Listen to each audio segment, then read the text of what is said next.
नमस्कार दोस्तों, आज की इस वीडियो में आपको बताऊंगा त्रिभुज के तीनों निर्देशांक बिंदु से त्रिभुज के केंद्रक का निर्देशांक ज्ञात करने। यह सवाल ऑब्जेक्टिव में हर साल पूछा जाता है कि त्रिभुज का तीनों निर्देशांक दे देगा, तीनों बिंदु कहेगा, उससे केंद्रक ज्ञात करे, केंद्रक का निर्देशांक निकाले। बहुत इम्पोर्टेंट सवाल है, बहुत आसान भी है। थोड़ा सा समझ लीजिएगा तो आसानी से सॉल्व हो जाएगा। इसमें त्रिभुज का तीनों निर्देशांक बिंदु दिया हुआ है। कितना दिया है? एगो दिया है 8,12, ठीक। उसके बाद एगो दिया है 0,8, उसके बाद एगो दिया है 10,10। ये तीनों बिंदु दिया है। तो पहला होता है x, दूसरा y, पहला x दूसरा y, पहला x दूसरा y। तो इसको मान लेंगे x1, इसको y1, ठीक ना। क्योंकि देखिए लाइट कट गया, क्योंकि तीन बिंदु है ना, तो तीन बिंदु है तो एक्स वाई हुआ। तो ये x1 x2 x3, y1 y2 y3, ठीक ना। लिख लेंगे x1 आपका 8 हो जाएगा, x2 आपका 0 हो जाएगा, फिर x3 आपका 10 हो जाएगा। लाइट कट गया था, ठीक ना।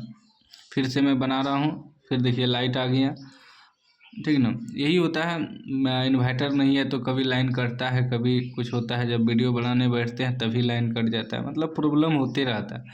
लेकिन आपको घबराना नहीं है, मैं आपको बेहतर तरीक़ा से ही समझाऊंगा, ठीक ना।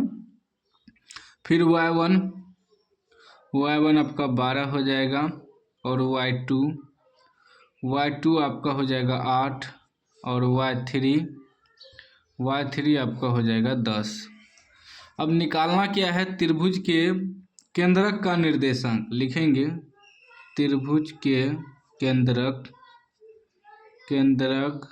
का निर्देशांक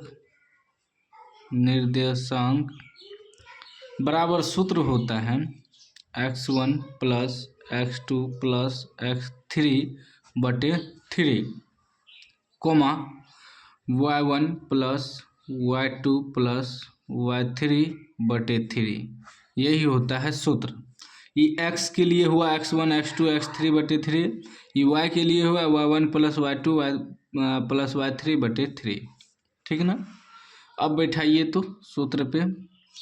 x1 कितना है? 8 है, प्लस x2 कितना है? 0, प्लस x3 कितना है? 10 बटे 3, coma y1 y2 y3। y1 कितना है? 12 है, प्लस y2 है 8, प्लस y3 है 10 बटे 3, ठीक। देखिए 10 0 नहीं जुटेगा, 10 8 18 बटे 3, कोमा 12 8 20 10 30 बटे 3, कट जाएगा। 6 का 18, 10 दिया 30, यानी कि कितना आ गया? 6,10। 6,10 एक्स वाई हुआ, ठीक ना। पहले एक्स होता है फिर वाई। 6,10 ऑप्शन है, देखिए तो 6,10 ऑप्शन बी में है। बी आपका राइट आंसर हो जाएगा। देखिए कितना आसान सवाल था, बस आपको सूत्र याद रखना था। त्रिभुज के केंद्र का निर्देशांक x1 plus x2 plus x3 बटे 3, y1 plus y2 plus y3 बटे 3। ये x के निर्देशांक हुआ, ये y के निर्देशांक हुआ। तो ये आपका आंसर हो गया, ठीक ना। उम्मीद है आप समझ गए होंगे। समझ गए तो लाइक कर दीजिए, चैनल को सब्सक्राइब कर दीजिए और घंटी को दबा के ऑल कर दीजिए।